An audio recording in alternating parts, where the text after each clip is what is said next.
બનાસકાંઠાના ડીસા શહેરમાં શિકોતર માતાની ભવ્ય રમેલ અને શોભાયાત્રાનું આયોજન કરવામાં આવ્યું હતું, જેમાં ભક્તિમય માહોલ જોવા મળ્યો હતો। બનાસકાંઠા જિલ્લાના ડીસામાં શિકોતર માતાની ભવ્ય રમેલ નિમિત્તે ચંદ્રુમાણાથી હાર્દિકભાઈ ભુવાજી ખાસ પધાર્યા હતા।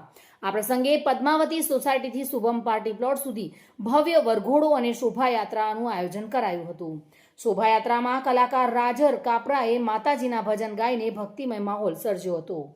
ભુવાજી સુથાર વિષ્ણુભાઈ મગનભાઈના નિવાસ સ્થાને શિકોતર માતાની રમેલનું ભવ્ય આયોજન કરાયું હતું। પદ્માવતી સોસાયટી તેમજ આજુબાજુના વિસ્તારોમાંથી મોટી સંખ્યામાં ભક્તો શોભાયાત્રા અને રાત્રે રમેલમાં જોડાયા હતા અને કાર્યક્રમને ભવ્ય બનાવ્યો હતો।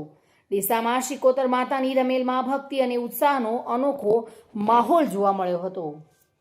ચિરાગ શ્રીમાળી સાથે bureau report, today Gujarati news.